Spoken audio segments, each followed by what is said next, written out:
Bonjour. Bonjour, merci. Bien content de vous rencontrer, enfin par écran interposé.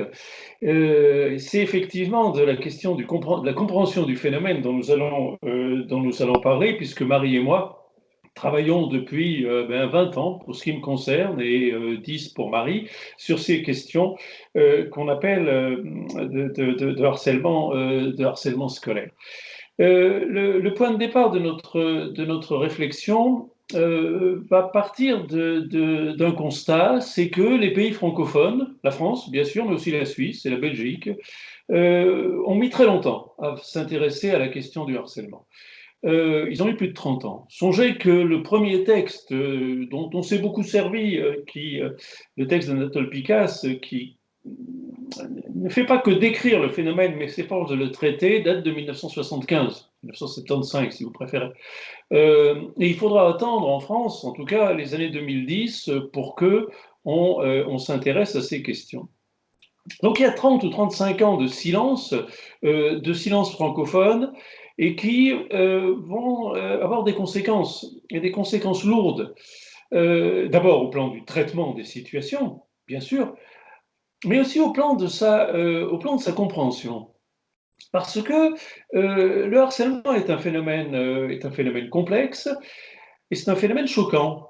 C'est un phénomène complexe parce qu'il met en œuvre des ressorts qui sont invisibles au sein des classes.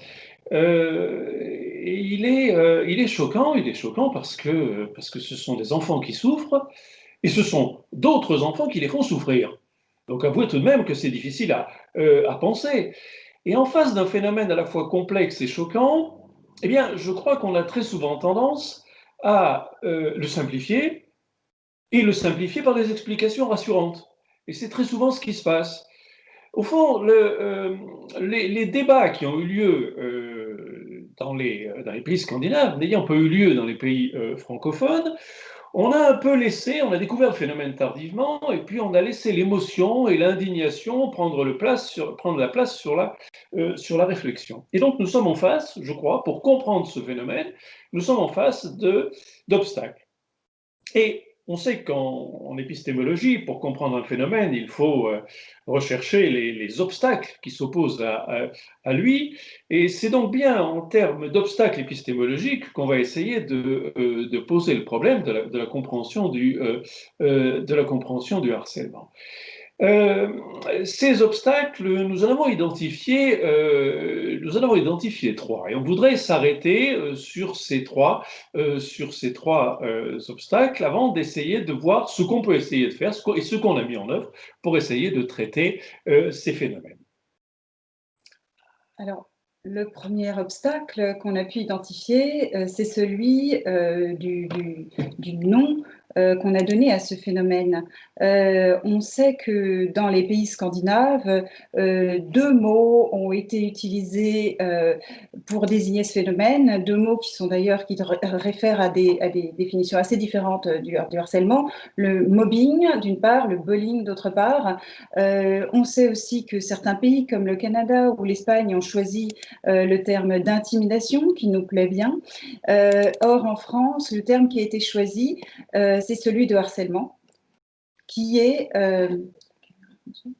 Je ne sais pas, c'est pas possible d'être... Je crois que notre caméra... c'est celui de harcèlement, ça fonctionne. Et qui est un terme extrêmement dur, hein, qui vient du monde des adultes, et donc qui pose ce problème qu'aussitôt le regard qu'on va porter sur ces phénomènes entre élèves va être influencé par ce qu'on sait de ce qui se passe dans le monde des adultes.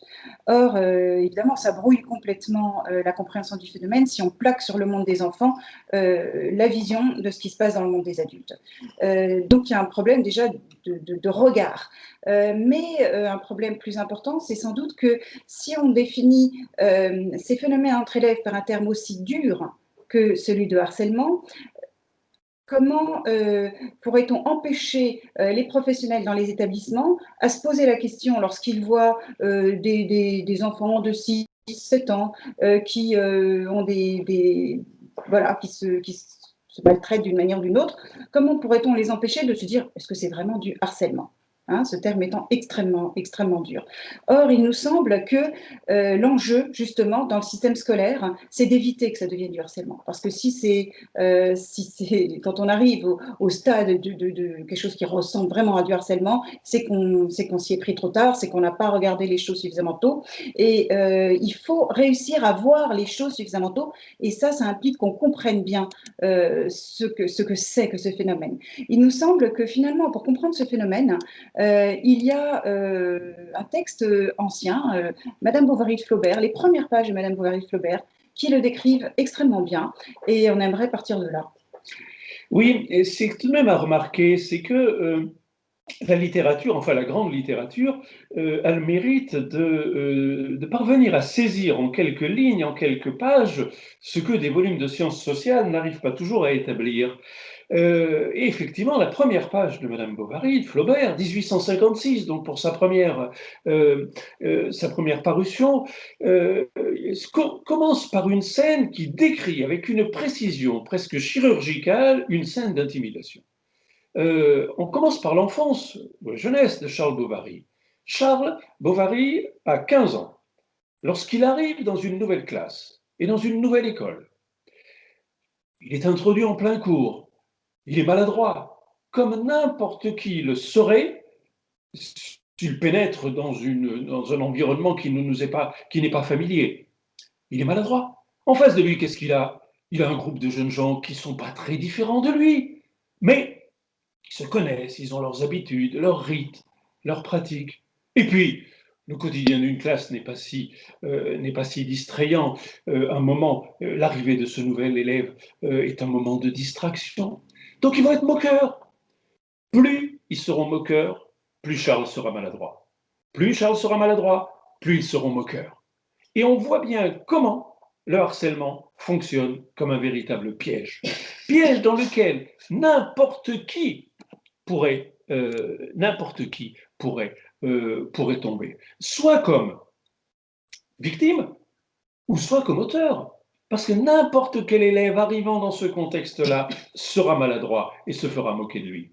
Mais n'importe quel élève présent dans une classe sera moqueur, immanquablement.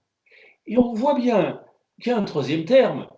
Qu'est-ce qu'il faudrait pour que les choses s'améliorent? Il ne faudrait rien d'autre que l'intervention de l'adulte. Le harcèlement est plus qu'un piège.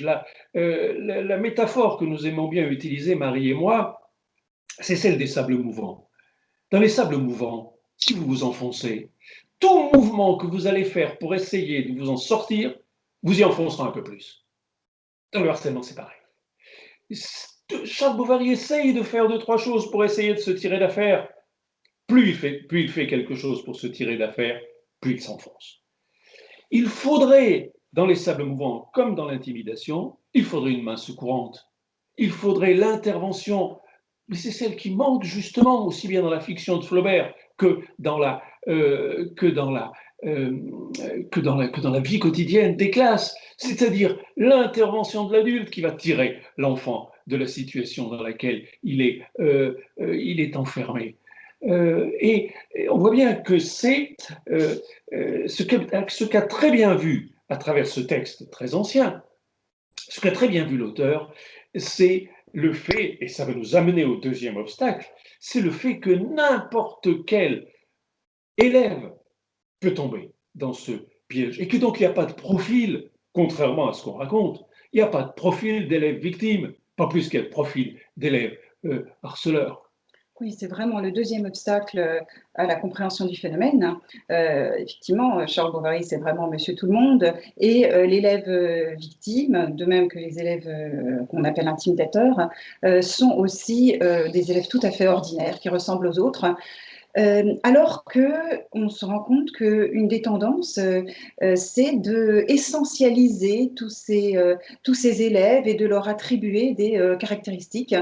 Pour l'élève victime, pour l'élève cible, en particulier, on va lui attribuer des particularités qui seraient prétendument les causes la raison de l'intimidation, des brimades qu'il subit. C'est une tendance assez étrange qu'on retrouve. Alors, on voit même que parfois, dans certaines enquêtes, on tente à catégoriser les causes pour lesquelles un enfant, un élève a été harcelé. Or, moi qui en rencontre beaucoup, je crois que j'ai pu vraiment constater qu'il n'y avait rien de particulier. Pour anecdote, la toute dernière situation que j'ai rencontrée, c'est une petite dont on se moque des gros doigts. Elle n'a pas du tout de gros doigts, mais bon, on ne sait pas de quoi se moquer, donc on se moque de cela. Voilà, donc ça vous montre à quel point, en fait, à partir du moment où un enfant devient la cible, et ça peut arriver absolument à n'importe qui, devient la cible des brimades, tout sera prétexte à se moquer, il n'y a pas d'objectivité là-dedans. Or, si on commence à vouloir chercher une cause, on donne raison en réalité aux intimidateurs et on affaiblit d'autant plus cet élève-là. Vous savez, dans d'autres types de maltraitance, on a arrêté de faire ce genre d'erreur. Qui, aujourd'hui, oserait encore soutenir qu'une femme a été violée parce qu'elle portait une jupe trop courte? Qui oserait aujourd'hui soutenir qu'une femme a été assassinée par son conjoint parce qu'elle avait mauvais caractère? Alors pourquoi continue-t-on à prétendre qu'un élève a été harcelé parce que? Je crois que c'est René Girard qui l'avait montré très tôt, il y a plus de 30 ans. Je crois que cette tendance à considérer que les victimes sont pour quelque chose dans ce qui leur arrive, c'est l'un des stéréotypes les plus puissants de la persécution. Sa force est telle que les victimes en viennent à se sentir coupables d'être ce qu'elles sont et se reprocher de n'être pas comme les autres. Ce stéréotype est tellement puissant que je vous demande à chacun d'en faire l'expérience. Ressongez à vos souvenirs d'école. N'avez-vous pas en tête ce garçon ou cette fille dont tout le monde se moquait, ou qui était mis à l'écart, ou à qui on donnait un surnom? On l'a tous en tête, ce souvenir-là. Et quelle est immédiatement l'autre idée qui nous vient spontanément en tête? N'avons-nous pas tendance à nous dire: ah ouais, mais il était quand même un petit peu bizarre, voyez? Un petit peu comme si spontanément nous attribuions à cet élève une part de responsabilité dans ce qui lui arrive. C'est l'un des obstacles majeurs à la compréhension, non seulement à la compréhension, mais aussi au traitement du phénomène. Parce que c'est prendre le point de vue des persécuteurs. On m'a raconté récemment une histoire, c'est un responsable éducatif, celui qui, en France, prend au téléphone reçoit les appels des familles de victimes. Et il avait à traiter une situation d'un garçon qui était pris à partie par toute sa classe. Et c'est sa mère, c'est la mère du garçon qui téléphone et qui rencontre donc ce responsable. Et la mère ajoute à ce responsable éducatif, elle lui dit: ah oui, mais vous comprenez, il est efféminé. C'est-à-dire que d'entrée, sa mère avait considéré, avait trouvé des justifications aux brimades. Et ce pauvre garçon qui était victime en permanence d'insultes et de moqueries, quelque part sa mère, sa propre mère, était en train de valider ces raisons. Cessons de penser qu'il y a des raisons pour lesquelles quelqu'un est harcelé. C'est l'un des obstacles majeurs à la compréhension du phénomène. Et puis, quand on a fini d'attribuer aux victimes des caractéristiques, eh bien on en attribue aux auteurs. On considère que les auteurs sont, soit qu'ils ont un manque d'empathie, ou soit qu'ils auraient un profil type. C'est la question typique du journaliste. Dites-moi quel est le profil de l'élève harceleur. Et le profil de l'élève harceleur, c'est le même que n'importe quel autre élève. Flaubert l'avait bien vu. C'est n'importe qui dans une classe. Les harceleurs, ce ne sont pas les enfants des autres. Les harceleurs, ce sont nos enfants, ce sont nos élèves, et c'était peut-être nous-mêmes lorsqu'on était à l'école.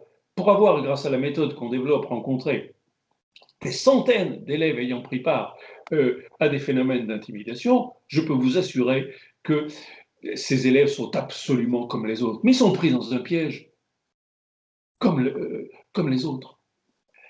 Et puis, il n'est pas rare non plus qu'on attribue au père des caractéristiques, des caractéristiques fortes, en s'imaginant que les pairs seraient neutres. On fait une distinction entre les auteurs et les témoins. Mais quand on se moque de quelqu'un, c'est pas 3 élèves qui se moquent, c'est toute la classe qui rit. Quand il y a un surnom, c'est pas 3 élèves qui le donnent, sinon il ferait pas mal, c'est toute la classe. Parfois tout le collège, toute l'école qui le donne. Et quand on met quelqu'un à l'écart, c'est pas 3 personnes qui vous mettent à l'écart, c'est tout le monde qui vous met à l'écart. Donc le père neutre, ça, je n'y crois pas un seul instant. Sans leur silence, sans leur rire, sans leur participation complice, il n'y aurait pas de harcèlement. Et puis, le troisième obstacle qu'on a pu identifier, c'est la méconnaissance du rôle joué par le groupe, la méconnaissance du poids du groupe sur le comportement des individus. Puisqu'on se refuse à parler en termes de profil, en termes d'individualité, il faut bien comprendre que ce qui est moteur de toute cette maltraitance, c'est en fait l'effet de groupe et cette influence incroyable que joue le contexte scolaire où les élèves finalement sont toujours ensemble. Ils sont ensemble en classe, ils sont ensemble en cours de récréation, ils sont ensemble dans les couloirs, ils sont ensemble à la cantine et aujourd'hui ils sont ensemble sur les réseaux sociaux, c'est-à-dire qu'ils sont ensemble en permanence. Et il n'y a plus tellement de moments où ils sont vraiment seuls et où ils sont, je dirais, individualisés.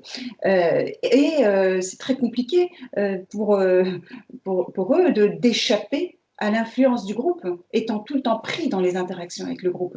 Euh, cette composante-là, et d'ailleurs, explique en bonne partie, peut expliquer les caractéristiques de ce phénomène du harcèlement scolaire, qui sont même comprises dans la définition. Par exemple, la répétition d'actions négatives. Cette répétition dont on parle pour définir le harcèlement scolaire, ce n'est pas, on ne doit pas la comprendre comme la répétition de l'action d'un élève sur un autre élève, mais bien de la répétition que subit l'élève cible de la part d'élèves divers qui peut-être ne répètent le surnom ou la petite moquerie qu'une fois chacun ou 2 fois chacun, mais qui est démultiplié par le nombre, ce groupe qui porte ces brimades. Il y a la disproportion des forces qu'on explique bien par la présence du groupe. Bien sûr, ce sont des élèves qui sont du même âge, du même niveau scolaire en général, entre lesquels ça se passe, mais il y en a un qui se retrouve seul face à un groupe. On peut avoir l'illusion, et c'est souvent l'illusion qu'ont les adultes, que ce soit les parents ou les personnels, les enseignants, que en fait ça se passe qu'entre 2 élèves ou entre 2-3 élèves. C'est souvent l'illusion qu'on a parce qu'on le voit d'un certain point de vue. Or, ce que vit l'élève cible, ce que vit celui qui est pris dans ces brimades, c'est le sentiment que tout le monde est complice. Parce que même ceux qui n'interviennent pas, qu'on appelle les témoins neutres, même à ses yeux, les adultes, que ce soit les professeurs, les surveillants, qui sont présents au moment où ça se passe, ou qui sont présents du moins dans l'établissement où ça se passe, par leur inaction, lorsqu'une action il y a, et c'est vrai que c'est pas toujours facile de voir ce qui se passe entre les élèves. Donc, c'est inévitable que de temps en temps, les personnels ne voient pas certaines choses et donc n'agissent pas lorsqu'il se passe certaines choses. Eh bien, pour l'élève, ça veut dire ils sont tous d'accord avec ce qui se passe. Et il perçoit tout le temps cet effet de groupe, là où nous, on a l'impression qu'il n'y a que 2 ou 3 individus qui sont concernés. Donc, la disproportion des forces, elle est énorme aux yeux de l'élève cible, ce qui fait qu'il perd très vite confiance en lui. Et ça nous amène à cette troisième caractéristique, qui est son incapacité à se défendre par soi-même, et même parfois son incapacité à aller chercher de l'aide. On parle beaucoup du silence de ces élèves-là, et il est vrai que souvent, bizarrement, plus les brimades sont fortes et plus ils se taisent. Parce que plus ça devient pour eux terrifiant, plus ça veut dire qu'ils ont l'impression qu'en fait le monde entier est indifférent à ce qui leur arrive, puisqu'ils ont besoin d'aller chercher de l'aide, alors que c'est quelque chose qui est si terrible pour eux et qui devrait être perçu finalement. Donc vous voyez, le poids du groupe et cette manière de comprendre les choses à partir du poids du groupe est essentiel pour vraiment en arriver même à la compréhension de la définition du harcèlement.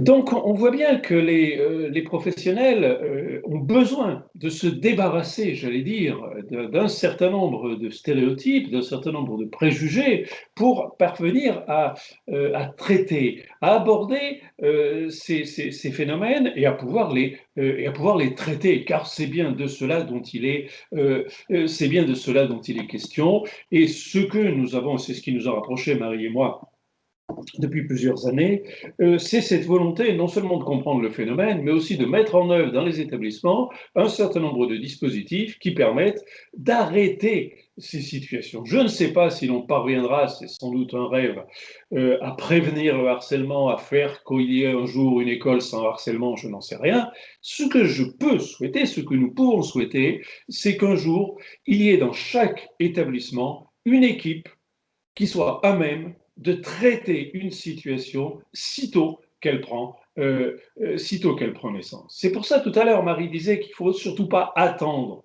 que cela devienne du harcèlement. Il faut intervenir très vite, intervenir très tôt, et c'est ce que nous avons essayé de faire en développant dans plusieurs centaines d'établissements en France, plusieurs autres centaines d'établissements en Suisse et particulièrement dans le canton de Vaud. Je crois qu'il y aura un atelier qui est spécialement consacré avec une membre de l'équipe PSPS qui l'abordera dans l'après-midi en développant une méthode qui est inspirée de la méthode de la préoccupation partagée d'Anatole Picasse, mais avec lesquels nous avons pris un certain nombre de distances, en particulier en travaillant de façon importante avec les victimes, qui nous semblent véritablement être les grands absents de la méthode Picasse. Alors, il n'est évidemment pas question ici de, de rentrer dans le détail de la méthode, ce sera fait ailleurs, mais on va tout de même dire un mot de l'esprit dans lequel on travaille. D'abord, créer, ça je crois que c'est la réussite, créer dans chaque établissement une équipe dédiée au repérage, au traitement des situations, et faire en sorte que ces professionnels de l'école, qui peuvent être des enseignants, qui sont en grande partie des enseignants, faire en sorte que ces personnels soient connus auprès des élèves, soient connus auprès des familles, et que sitôt qu'il y a une question qui est une question une situation même pas de harcèlement, je veux dire de mal-être, un garçon, une fille mise à l'écart, moqué, raillé, ils puissent très vite alerter cette cellule. Que va-t-on faire? On va d'abord commencer par rencontrer très vite la victime. Oui, l'important pour l'élève cible, pour la victime, c'est de l'assurer du soutien de l'établissement, c'est de lui montrer que l'établissement est bien de son côté, l'établissement est conscient et soucieux de son bien-être. C'est pour ça d'ailleurs que vraiment la mission, c'est avant tout d'être attentif au bien-être et de regarder qui souffre, hein, et non pas forcément tout de suite se demander quels sont les faits. Il faut pouvoir rassurer cet élève sur les craintes de représailles, parce que ça, c'est une des grandes craintes que ces élèves ont par rapport au traitement des situations qu'elles subissent. Il faut aussi créer avec eux un type de relation très empathique que je ne développerai pas ici, mais qu'on appelle relation d'alliance. Et il faut enfin, grâce à cette relation d'alliance, à cette sécurisation, à cette manière dont on le prendra vraiment au sérieux, redonner une confiance à cet élève qui lui permettra aussi de remobiliser ses ressources en présence de ses camarades. Et en parallèle, alors qu'il y a un personnel de l'établissement, de l'équipe qui rencontre la victime, eh bien d'autres professionnels vont rencontrer toujours en entretien individuel ceux qui ont pris part au brimade. Plus l'élève victime aura confiance, plus il sera à même de donner des noms, de dire ben, qui est-ce qui l'ennuie. Et donc ces élèves qu'on aura identifiés, on va les rencontrer en entretien individuel dans une approche qui est non blâmante, il est vrai, mais le fait que ce soit non blâmant n'empêche pas la fermeté. C'est un mélange, je crois que c'est toute la force de cette méthode, une alliance entre une cordialité et en même temps une fermeté. On va les rencontrer en entretien individuel selon un protocole très défini, au cours duquel on va d'abord rechercher avec eux, à leur faire partager une préoccupation pour l'élève victime. Voilà, on va leur dire, je suis inquiet pour tel élève, il va pas bien. Jamais nous n'évoquons les faits, nous les plaçons toujours en situation de nous rejoindre sur la part d'inquiétude qui est la nôtre. Vous voyez. Et sitôt qu'ils ont reconnu euh, que l'autre ne va pas bien, et justement parce que la méthode est non blâmante, ils arrivent beaucoup plus à reconnaître le mal-être de la cible, on va chercher avec eux, alors qu'est-ce qu'on pourrait faire? Qu'est-ce que tu pourrais faire toi-même pour que ça se passe mieux pour lui ou pour elle? Et on va donc placer les élèves en situation de rechercher une solution au problème qu'ils ont eux-mêmes créé. Et puis, il y aura après des phases de suivi. C'est ça. Après, ce qui est très important, évidemment, c'est d'avoir des phases de suivi où on va s'assurer sur le long terme, puisqu'on a un temps d'intervention assez court auprès des élèves intimidateurs. Hein. On se donne un délai de 15 jours, 3 semaines maximum.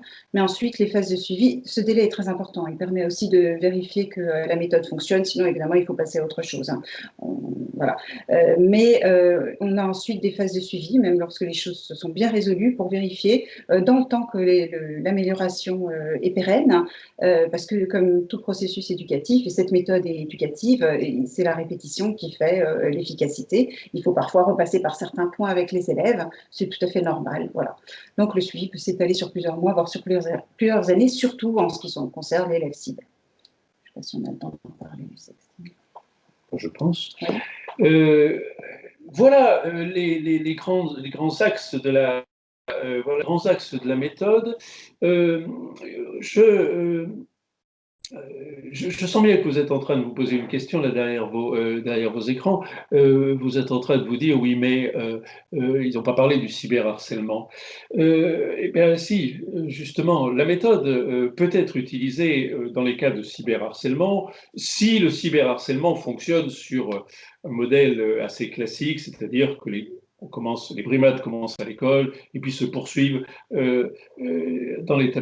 sur les réseaux sociaux. Ensuite, dans ce cas-là, la méthode est parfaitement utilisable. En revanche, moi, je voudrais quand même attirer votre attention sur l'autre forme de cyberharcèlement qui nous inquiète beaucoup plus et pour lesquelles sans doute faudrait-il des modalités spécifiques, c'est ce qu'on appelle le sexting. Et j'aimerais, en conclusion de cette intervention, en dire un mot, parce que c'est un sujet qui nous préoccupe, c'est un sujet que, avec Bertrand Gardette, nous avons été les premiers en France à aborder le sujet en 2013 et à le faire connaître. Donc c'est un sujet qu'on connaît bien. Sur la question du sexting, on va retrouver exactement le stéréotype de la persécution dont je parlais tout à l'heure. La mécanique est infernale.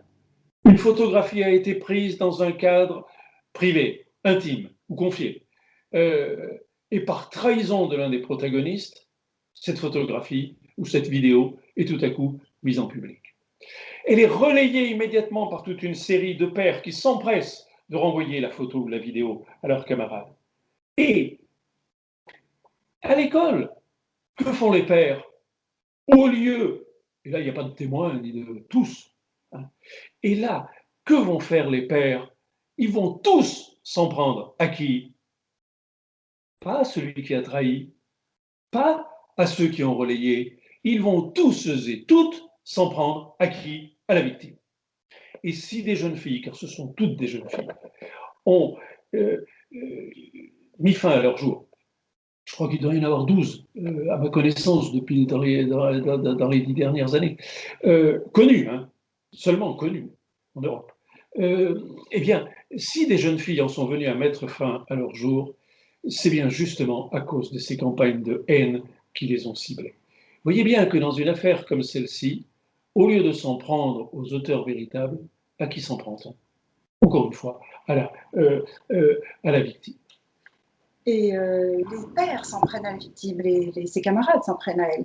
Mais ce qui est terrible, c'est que si on observe bien ce qui se passe, la plupart du temps, les adultes eux-mêmes, que ce soit les personnels ou les familles, vont avoir pour premier réflexe malheureux, sans être malveillants pour autant, mais tendance à dire: pourquoi as-tu fait ça? Pourquoi as-tu publié cette photo? On t'avait expliqué qu'il ne fallait pas publier de photos intimes sur les réseaux sociaux. Tu avais reçu une sensibilisation, etc. Et on va avoir pour premier réflexe, sans aucune malveillance, le fait de dire ce genre de choses et de mettre en cause la victime. On ne se rend pas compte à quel point c'est grave de faire ça, puisque c'est déjà un traumatisme énorme ce qui lui arrive et qu'elle est en grand danger. Bien sûr qu'il faut surtout pas faire ça, mais pour ne pas le faire, pour pas tomber dans ce piège soi-même, parce qu'on est tous en état de sidération quand une chose pareille arrive, pour ne pas tomber dans ce piège soi-même, je crois qu'il faut vraiment s'y préparer. Je crois que c'est vraiment la responsabilité des établissements scolaires de se préparer en amont à ce genre de situation pour avoir tout de suite les bons réflexes à la bouche, tout de suite pouvoir répondre à la victime, dire à la victime, toi, tu n'as rien fait de mal, je suis entièrement de ton côté, et ceux qui ont commis une faute, ce sont ceux qui ont partagé, ceux qui ont trahi, ceux qui ont diffusé. Et ça doit être extrêmement clair. Il ne doit y avoir absolument aucun reproche, ni rien qui ressemble au moindre reproche, à la moindre question qu'on pose à la victime, sans quoi je pense qu'on peut vraiment considérer qu'on participe en fait aux maltraitances, quelles que soient nos bonnes intentions. Et on voit bien qu'on termine par où on avait commencé. C'est-à-dire qu'en face d'un phénomène choquant, le sexting, on s'en sort par des explications simplificatrices et rassurantes. Elle n'avait qu'à pas mettre cette photo en ligne.